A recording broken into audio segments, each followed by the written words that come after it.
বিসমিল্লাহির রহমানির রহিম। উত্তম আখলাক সম্পর্কিত আমরা মৌলিক যে কয়েকটি বিষয় আলোচনা করার কথা বলেছিলাম, এর মধ্যে সর্বশেষ বিষয়টি হচ্ছে উত্তম আখলাক নির্ণয় করার মানদণ্ড কী হবে, অর্থাৎ কোন আখলাকটি উত্তম এবং কোন আখলাকটি উত্তম নয়, এটি নির্ধারণ করবে কে, কিসের মাধ্যমে, কোন মানদণ্ডের ভিত্তিতে আমরা এটি নির্ধারণ করব।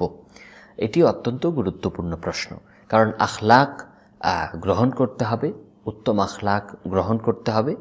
এটি মুসলিম অমুসলিম ইসলাম সহ অন্যান্য মতবাদ ধর্মদর্শন সবাই বলে। কিন্তু বিষয় হচ্ছে কোন আখলাকটি, কোন স্বভাবটি উত্তম, কোন স্বভাবটি উত্তম নয়, মন্দ ও বর্জনীয় নিন্দনীয়, এটি নিয়েই মূলত ইসলাম এবং অন্যান্য বিষয়, অন্যান্য মতবাদ ও শিক্ষা দর্শন ও ব্যবস্থার মধ্যে সমস্যা দেখা দেয়, সংঘাত দেখা দেয়। এই জন্য একজন সচেতন মুসলিম শুধু উত্তম আখলাক অর্জন করতে হবে এ পর্যন্ত সীমিত থাকবেন না, বরং কোন আখলাকটি উত্তম, কোন আখলাকটি উত্তম নয় এবং এটা নির্ণয় করার মানদণ্ড কি, এই বিষয়েও তার সম্যক ধারণা থাকবে, সম্যক জ্ঞান থাকতে হবে। উত্তম আখলাক নির্ধারণ করার ক্ষেত্রে ইসলামের বক্তব্য এক্ষেত্রেও, অবস্থান এক্ষেত্রেও খুবই স্পষ্ট। উত্তম আখলাক ইসলামের দৃষ্টিতে নির্ণয় করার মানদণ্ড হচ্ছে দুটি, প্রধানত মৌলিক মানদণ্ড দুটি। একটি হচ্ছে কিতাবুল্লাহ কোরআনে কারীম, আর দ্বিতীয়টি হচ্ছে সুন্নাতে রাসূল সাল্লাল্লাহু আলাইহি ওয়াসাল্লাম, রাসূল সাল্লাল্লাহু আলাইহি ওয়াসাল্লামের সুন্নাহ। কোরআনে কারীমে রাসূল আকরাম সাল্লাল্লাহু আলাইহি ওয়াসাল্লাম সম্পর্কে বলা হয়েছে, তার আখলাক সম্পর্কে বলা হয়েছে, ওয়া ইন্নাকা লাআলা খুলুকিন আযীম, আর সন্দেহ নেই নিশ্চয়ই আপনি মহান সুমহান চরিত্রের উপর অধিষ্ঠিত রয়েছেন। এই জন্য রাসূল সাল্লাল্লাহু আলাইহি ওয়াসাল্লাম যেহেতু সুমহান চরিত্রের উপর রয়েছেন, মুমিনদেরকে তার চরিত্র, তার স্বভাব, তার আখলাক ধারণ করার নির্দেশ দেওয়া হয়েছে। বলা হয়েছে লাকাদ কানা লাকুম ফি রাসূলিল্লাহি উসওয়াতুন হাসানা, তোমাদের জন্য আল্লাহর রাসূলের মধ্যে সর্বোত্তম বা উত্তম নমুনা রয়েছে, আদর্শ রয়েছে। এখন আমাদের দেখার বিষয় হলো রাসূল আকরাম সাল্লাল্লাহু আলাইহি ওয়াসাল্লামের জীবন, এই দুই আয়াত থেকে এটা প্রমাণিত হয়ে গেল যে রাসূল সাল্লাল্লাহু আলাইহি ওয়াসাল্লামের জীবন হচ্ছে আমাদের জন্যে, তার সিরাত, তার সুন্নাত হচ্ছে আমাদের জন্য, তার জীবন পদ্ধতি হচ্ছে আমাদের জন্যে আখলাকের মানদণ্ড। আমরা সেটা অনুসরণ করব। কেন?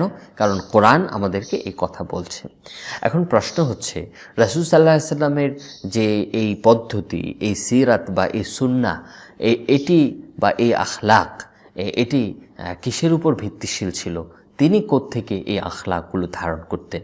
আয়েশা রাদিয়াল্লাহু আনহাকে এ ব্যাপারে জিজ্ঞাসা করা হলে তিনি কি বলেছিলেন কানা খুলুকুহুল কোরআনা, তার স্বভাব চরিত্র কোরআনই ছিল, বা কোরআনই ছিল তার স্বভাব চরিত্র।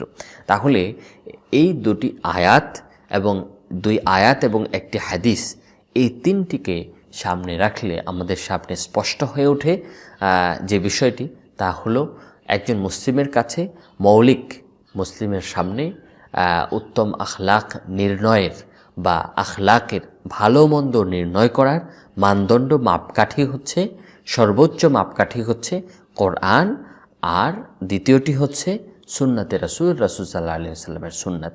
অতএব কোরআন, হাদিসে, সুন্নাতে অথবা কোরআনে কিংবা সুন্নায় যে আখলাককে, যে আচরণকে, যে স্বভাবকে উত্তম হিসেবে, ভালো পছন্দনীয় হিসেবে ঘোষণা করা হবে, গণ্য করা হবে, একজন মুসলিম সেই আখলাককে ভালো, উত্তম, উৎকৃষ্ট হিসেবে গণ্য করবেন এবং সেটা গ্রহণ করবেন। ঠিক একইভাবে কোরআন ও হাদিসে, কোরআন ও সুন্নায় যে আখলাক, যে আচরণ, যে স্বভাবকে মন্দ, নিকৃষ্ট, নিন্দনীয় হিসেবে ঘোষণা করা হবে, আখ্যায়িত করা হবে, একজন মুসলিমের কাছেও সেই আচরণ, সেই স্বভাব মন্দ, নিকৃষ্ট ও নিন্দনীয়, বর্জনীয় হিসেবে স্বীকৃত হবে, আখ্যায়িত হবে। কিন্তু কোরআন হাদিস, ইসলামের আলো থেকে যারা দূরে রয়েছেন, তাদেরকে আমরা লক্ষ্য করলে দেখি আখলাক বা চরিত্র স্বভাব এগুলোর ভালো মন্দ নির্ণয় করার ক্ষেত্রে তারা বিভিন্ন মানদণ্ডের কথা বলেন, নির্ধারণ করেন। কাউকে আমরা দেখতে পাই তারা উপকারের কথা চিন্তা করেন, অর্থাৎ যে আচরণ বা যে স্বভাবটা আমার নিজের জন্যে কল্যাণকর, উপকারী, সেটি গ্রহণ করার কথা ইতিহাসের বিভিন্ন সময় পূর্বেকার বিভিন্ন দার্শনিকদের কাছে যেমন ছিল, বর্তমান সমাজেও এই চিন্তাটি অনেক ক্ষেত্রে, এই দর্শনটি অনেক ক্ষেত্রে উপস্থিত। অর্থাৎ আমি সেই আখলাক, সেই চরিত্রটি ধারণ করব যেটি আমার বাহ্যিক কিংবা বস্তুগত দিক থেকে আমার জন্য উপকার বয়ে আনে। কিন্তু এতে অসুবিধার দিকটি হচ্ছে, প্রত্যেকেই যদি নিজের উপকারের কথা চিন্তা করে, তাহলে সেটি আর মনুষ্য সমাজ হিসেবে আখ্যায়িত হতে পারবে না বা টিকে থাকবে না। সেটি তখন চরম বিশৃঙ্খল একটি সমাজ ব্যবস্থায় পরিণত হয়ে যাবে। অপরদিকে কেউ কেউ রয়েছেন যারা নিজের উপকারের কথা চিন্তা করেন, আবার আকাল বা যুক্তির কথা বলেন, অর্থাৎ যুক্তির বিচারে যে জিনিসটি, যে বিষয়টি, যে আখলাক চরিত্রটি ভালো বা কল্যাণকর মনে হবে সেটি গ্রহণ করতে হবে। কিন্তু প্রশ্ন হচ্ছে, আকাল বা যুক্তি এটি তো স্বয়ংসম্পূর্ণ নয়।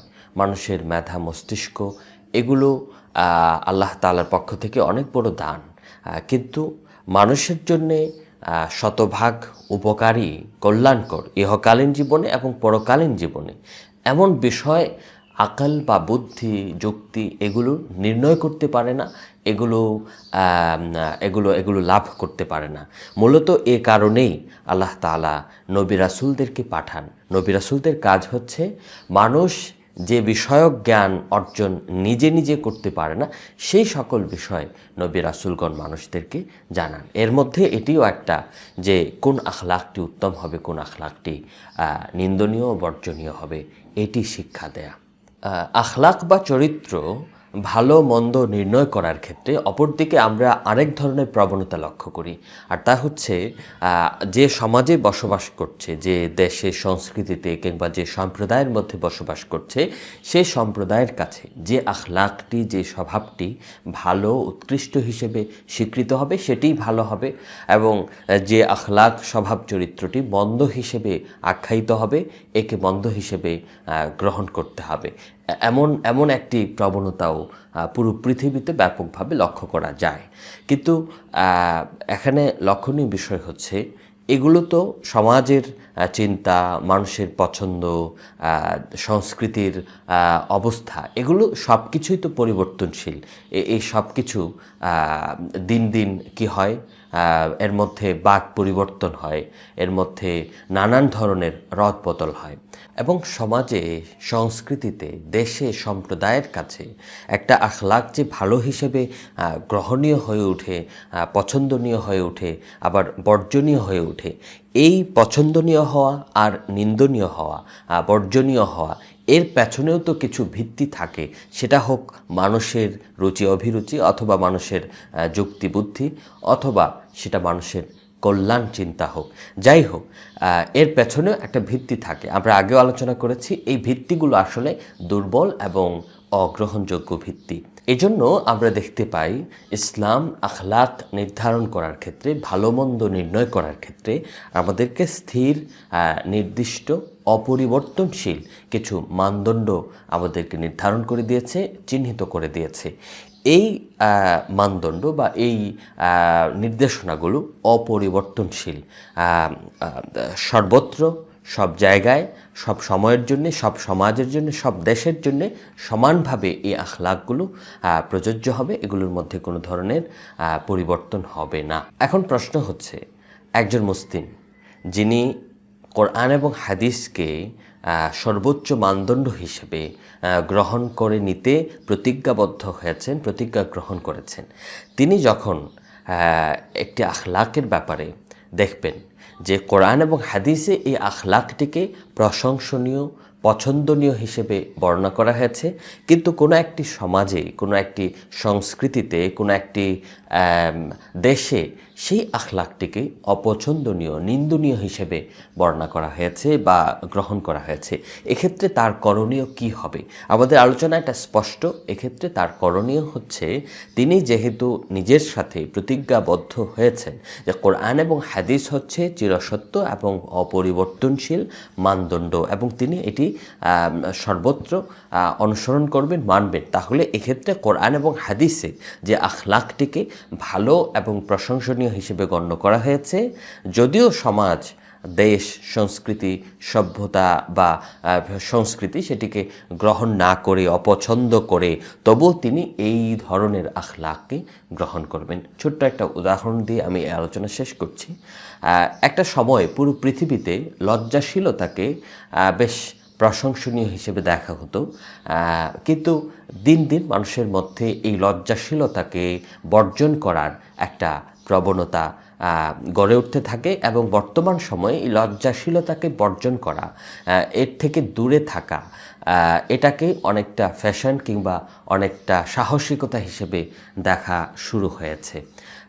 সেটা পোশাকের ক্ষেত্রে হোক, সেটা আচার আচরণ, উচ্চারণ, এই সকল ক্ষেত্রে হোক, সব ক্ষেত্রেই লজ্জাশীলতা থেকে দূরে থাকাকে বর্তমান সময়, বিশেষ করে পশ্চিমা সমাজে, ইউরোপ আমেরিকান সংস্কৃতিতে একে একটি সমস্যা কিংবা একটি অসুবিধা হিসেবে গণ্য করতে তারা শুরু করেছে। কিন্তু আমরা কোরআন এবং হাদিসের দিকে তাকালে দেখব, কোরআন এবং হাদিসে লজ্জাশীলতাকে প্রশংসা করা হয়েছে এবং এই লজ্জাশীলতা ধারণ করার ব্যাপারে জোরালো নির্দেশ দেওয়া হয়েছে। তো এক্ষেত্রে একজন মুসলিম অবশ্যই সমাজের কিংবা সংস্কৃতির কিংবা কোনো নির্দিষ্ট দেশের যে অভিরুচি আছে বা প্রচলিত ব্যবস্থা রয়েছে, একে গ্রহণ না করে তিনি কোরআন এবং হাদিসের যে শাশ্বত বিধান বা শাশ্বত নির্দেশনা রয়েছে এটি গ্রহণ করবেন।